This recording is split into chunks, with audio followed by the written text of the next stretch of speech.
꽃이 피기 시작한 어느 3월이었습니다. 서울 신촌의 한 롤러스케이트장에 놀러 갔던 16살 여고생 김모양은 10살 위 한 남성을 만나게 됩니다. 그날 오후 김양은 서글서글한 말투의 김 씨를 따라 롤러스케이트장을 잠시 벗어났습니다. 그리고 한동안 돌아오지 못했습니다. 4개월 후 담임교사와 부모의 도움으로 돌아온 김양의 모습은 처참했습니다. 숨만 쉬고 있을 뿐 몸도 마음도 죽은 사람 같았다고 합니다. 사라졌던 4개월간 서울 외곽의 한 가정집에 감금된 채 성매매를 강요당했다는 김양. 강제로 맞은 마약 주사 때문에 도망칠 수도 없었다고 합니다. 김양은 어떻게 탈출할 수 있었을까요? 또 김양을 유인했던 김 씨, 대체 누구였을까요? 오늘 사건연구소에서는 인신매매에 대해 알아봅니다. 자, 이거 말이죠. 가족 여러분, 정말 이 옛날 얘기를 좀 하고 싶어서 저희가 좀 준비를 해봤습니다. 아, 진짜 뭐 여기 앉아 계신 분들 다 옛날 그 인신매매, 요즘엔 뭐 그냥 뭐 전혀 들리지 않는 얘기지만 뭐 박 변호사님. 요즘 분들은 잘 모르겠지만 80년대에 좀 어린 시절 보냈던, 또 우리 70년대 보내셨죠? 예. 60년대입니까? 예. 예. 하여튼 그 무렵에 보내셨던 분들은 다들 기억할 겁니다. 가장 무서운 것 중에 하나.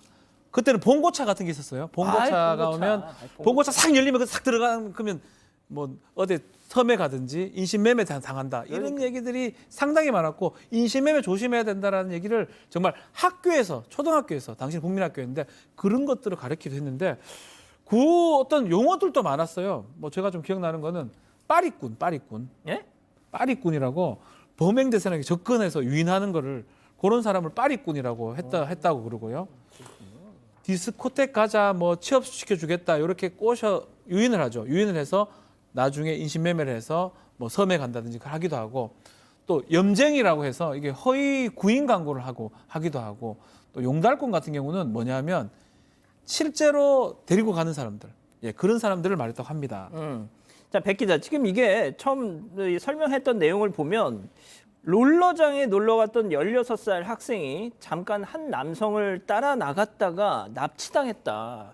이거 완전 영화 같은 내용이에요, 이게. 영화 같았는데 저는 특히 이런 경험을 정말 해본 적이 없기 때문에 정말 거짓말이라고 생각을 했는데 실제로 있었던 일입니다. 무려 1987년 10월 12일에 중앙일보에 보도됐던 내용인데요. 네. 이 롤러스케이트장에서 여고생 유인했던 김 씨는 좀 전에 박 변호사님 말씀하신 것처럼 빠리꾼이라고 말하는 유인책입니다. 이 김양 결국에 서울 변두리에 있는 가정집에 감금이 돼서 성매매를 강요당했고 결국 성폭행을 당했었던 겁니다. 그런데 이 김양이 사라졌을 때 이 부모님과 담임교사가 김양을 찾아 나섰고 추적 끝에 어떻게 탈출을 하게 됩니다. 이 사건으로 인해서 전국적으로 대대적인 인신매매 조직 검거에 나서게 됐는데요. 87년도였는데 인신매매 조직 15개 파 40명이 적발이 됐습니다.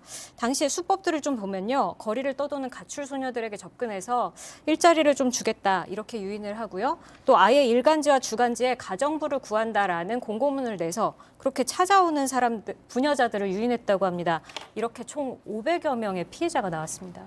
박 변호사님 진짜 기억나실 거예요. 아까 잠깐 말씀하셨는데 저도 중학교 1학년, 그러니까 1989년도에 가정통신문을 제가 딱 받았는데 그때 뭐라고 적혀 있었냐면 봉고차가 다가올 때 등을 보이지 마라. 맞습니다. 마주보고 걸어가라. 아, 봉고차가 좀 무서웠어요. 예. 봉고차를 통해서 납치한다는 그런 소문도 있었고, 저도 기억이 나거든요. 봉고차 있을 때 조금 주의를 좀 기울여라, 뭐 그런 얘기 있었는데, 그때 이제 말하는 용달꾼입니다. 봉고차를 통해서 실어 나르는 사람들을 용달꾼이라고 표현했던 것 같습니다. 그러니까 지금 분들은 아이 설마 뭐 그런 일 어디 있어 막 하시는데 진짜 옛날 기사 검색을 한번 해보시면요.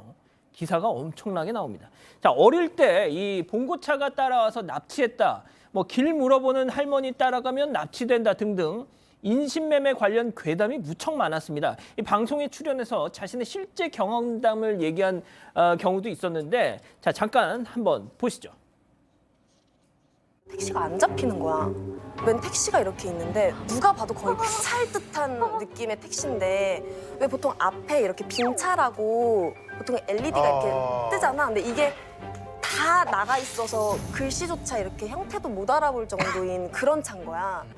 타세요 이러는 거야 다짜고짜 나한테. 그래서 어디 가세요라고 얘기 나눠서 아 저 어디 아파트 가는데요라고 얘기했더니 5천 원에 갈게요 이러시는 거야. 근데 보통 그게 10,000원 훨씬 넘는 거리인데 5천 원에 간다는 게 나는 이해가 안 가는 거야. 심지어 심야였는데. 그래서 아니 안 탈게요 그냥 이랬어. 무서우니까. 했더니 타라고요 이러는 거야. 그래서 안 탈래요 이랬어. 했더니 갑자기 타라고 이러는 거야. 뒷 번호판이 이렇게 있잖아. 그지. 근데 그게 청테이프로 이렇게 가려져 있는 거야. 야씨 뭐야. 그래서 그걸 보고 백 변호사님은 그 기억나시죠? 알죠. 예. 저 어렸을 때도 항상 봉고차 조심해라 뭐 이런 얘기들 많이 했었는데 옛날엔 진짜 여러 가지 괴담들 많이 있었어요. 뭐 승합차에 끌려가서 뭐 원형어선을 탔다 얘기부터 맞습니다. 시작을 해서 또 어떤 할머니가 짐을 들고 가시면서 어디 길 좀 물어봐서 할머니 어디 하면서 알려주러 갔다가 또 변을 당했다는 사람도 있었다라는 그런 괴담도 있었고 사실 뭐 힘들게 뭐 무거운 짐 들고 가는 어르신분들 보면 저희가 막 도와주고 하잖아요. 그렇죠. 이 당시에는 그것도 함부로 하다가 큰일 난다는 얘기가 들었던 굉장히 흉흉했던 그런 상황이 많이 있었습니다. 자, 앞서 이제 박지훈 변호사님이 오윤성 교수님한테 60년대 뭐 초등학교 이랬더니 그 교수님 표정이 되게 안 좋아졌었거든요. 아니요. 그게 그랬습니까? 사실인데 뭐. 사실입니까? 예. 예. 뭐 제가 다룬 사건들 중에서도 10대 여중생이 지방에서 납치돼서 봉고차에 그 지금까지 미제 사건으로 남아 있는 게 있어요. 지금까지도요? 네, 지금까지 못 찾았습니다. 못 찾고 그 다음에 이제 제하고 굉장히 가까운 그 지인 중에서 이제 오는데 바로 이제 아까 얘기했던 그런 봉고차 같은 데서 아주머니 지나가시면서 여기 안에 그 옷 좀 보고 가라고. 그 안에 보니까 옷들이 쫙 걸려 있었더래요. 예. 그게 보통 이제 아주머니들 같은 경우는 이게 이번에 뭐 폐업하는데 싸게 판다 이렇게 되면은 그 차에 올라탈 수가 있잖아요. 근데 이제 그분이 굉장히 지혜롭게도 순간적으로 여러 그 얘기를 들어가지고 아차 싶어가지고 타지 않고 나왔는데 나중에 목걸이 송연했다. 이런 얘기를 갖다 저는 들은 적이 있습니다. 그러니까 이거 앞으로도 여러 가지 어떤 사회 그 어떤 그 상황이 좀 좋지 않게 된다든가 뭐 경제가 나빠진다든가 이렇게 되면 이와 유사한 범죄가 다시 기승을 부릴 가능성도 있다 이렇게 봅니다. 예. 자, 백 기자, 실제 한 아파트에 이 승합차 납치 조심하라는 무슨 안내문 붙어 있었던 적도 있었다면서요? 네, 별로 오래되지도 않았습니다. 2012년이었는데요. 김해안 아파트에 이런 안내문이 붙어 있었습니다. 그 밤 10시 한 40분쯤에 한 여중생이 학원을 다녀오고 있는데 할머니를 만났다고 합니다. 205동이 어디야? 나랑 좀 같이 가줄 수 있어? 막 설명을 하는데 같이 좀 계속 가달라고 하는 겁니다. 근데 그 할머니 뒤에 승합차가 있었다는 겁니다. 이 여중생 좀 겁이 났겠죠. 그래서 바로 돌아서서 집으로 도망가서 문제가 안 됐는데 이 주위 아파트에 계속해서 그래서 이 공고문이 붙었어요. 보면은 근처에 세워놓은 승합차로 학생들을 유인하려고 했는데 이상한 느낌을 받은 여중생이 피했다. 뭐 이런 내용들이 있고요. 여기뿐만이 아니라 다른 아파트 몇 군데에서도 붙었다고 합니다. 근데 이 건은 그냥 기우였던 것 같습니다. 당시에는 경찰이 CCTV를 열어보니까 별일 없었다 이렇게 얘기를 하고 있었습니다. 근데 이것뿐만이 아니라 이런 종류의 괴담들이 굉장히 많이 유포가 됐었어요. 이전에는 또 약을 탄 오렌지 주스를 마시게 해서 인신매매를 한다라는 신종수법의 인신매매가 횡행하고 있다는 괴담이 돌아서 IP 추적을 했는데 유포자가 15살 중학생으로 드러났었습니다. 그랬군요. 자, 지금 생각하시기에는 아니 그걸 왜 납치가 됐다 그래도 뭐 무슨 멍텅구리 배 팔려가든 뭐 어디 윤락가에 이렇게 넘어가든 아니 전화해서 구해달라고 하면 되잖아라고 이렇게 생각하실 수 있는데 제가 옛날 기사를 찾아봤더니 아하 이게 진짜 그렇게 연락을 하지 못할 수밖에 없는 상황들이 있습니다. 제가 잠깐 소개해드리면 피해자들이 나중에 이제 경찰에서 구조된 피해자들이 이렇게 얘기를 했다고 해요. 유흥가에 끌고 간 후 처음 3-4번에 걸쳐 고의적으로 탈출 기회를 준 뒤에 붙잡고 나서 무차별 구타를 하거나 밥을 굶기는 등의 수법을 통해 본인 스스로 탈출을 포기하게끔 만든다. 아예 어떻게 보면 요즘 말로 가스라이팅을 시킨다는 건데 교수님, 진짜 참 옛날 생각해 보면 이 인신매매범들 진짜 잔악 무도한 자들이었어요. 그렇습니다. 근데 지금은 이제 거기에 비해서 치안 상태도 좀 좋아졌고 특히 이제 대한민국의 CCTV가 이제 곳곳에 설치가 되기 때문에 그렇게 하게 되면 이제 추적이 상당히 가능하다라고 그렇죠. 하는 그런 좋은 상황이 되긴 됐는데 아직도 2015년도 같은 경우는 대구에서 발생됐던 그때 당시 이제 CCTV가 있었는데 어떤 여성이 걸어 들어가는데요. 예, 지금 아마 저거 같은데 걸어 들어가는데 뒤쪽에 그 승합차 트렁크가 열리더니 한 남성이 따라 들어가가지고 다른 남성이 뒤따라 들어가서 두 사람이 이 여성의 와, 상하체를 들고 나와가지고 바로 차에다 태워가지고 가는 것이 나왔습니다. 근데 예. 저게 이제 그 내용을 알아보니까 이 여성에게 집착하던 남성이 저지른 범죄였는데 누구 하나 협조를 얻어가지고요. 승합차에 있는 앞뒤 번호판이 달라서 경찰이 추적을 하는데 한 19시간 정도 그렇게 걸렸다라고 하니까 지금도 저와 유사한 형태의 범죄는 지속되고 있다. 이렇게 볼 수 있습니다. 자, 박 변호사님. 네.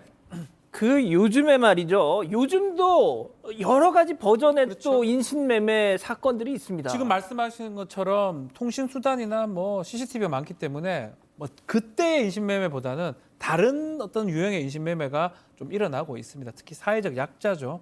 노숙자한테 의사표현력이 뭐 그렇게 좋지 않기 때문에 노숙자한테 어느 정도 돈을 주고 나중에 새우잡이 배에 팔아넘긴 이른바 21세기 인신매매도 있고요.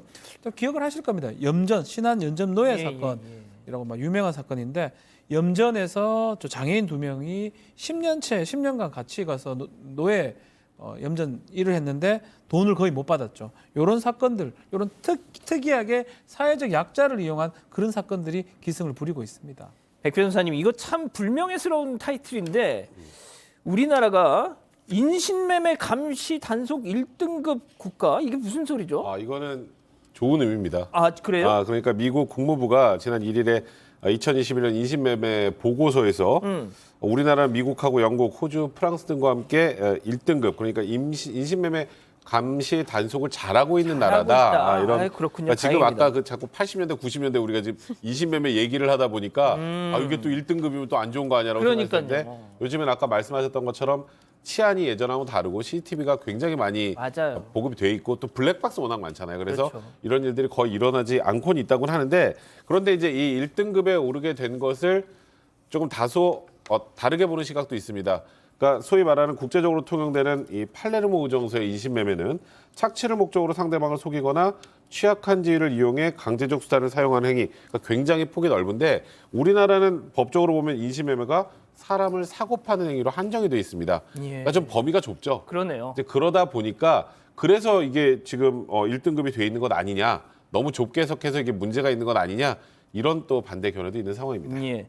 제가 그 1989년도 1월 달에 나온 그 기사 하나를 소개해 드리면 이것도 옛날 얘기입니다. 경기도 성남 시내 유흥업소 주인 52명이 인신매매 조직을 통해 고용한 모든 여종업원을 귀가시키기로 결의하는 무슨 그런 캠페인까지도 벌였다고 해요. 박 변호사님, 네. 진짜 정말 지금 지나와서 이렇게 뒤돌아 생각해 보면 정말 엄혹한 시절을 살았어요. 지금은 뭐 많지는 않지만 사실은 다 겪었던 일들입니다. 오늘 얘기한 것들이 정말 인신매매가 있었고 지금까지도 약자에 대한 어떤 강금이나 그런 범죄가 계속 반복되고 있었고 막 그러다 보니까 지난 4월에 인신매매 방지 및 피해자 보호 등에 관한 법률이 제정이 돼서 공포가 되고요. 지금 내년 1월부터 시행이 됩니다. 뭐 이걸로 뭐 처벌이 강화되진 않지만 그래도 우리나라는 인신매매 못하게 하고 피해자를 보호해야 되겠다. 뭐 그런 의미에서 법이 좀 의미가 있지 않을까 생각이 듭니다. 알겠습니다.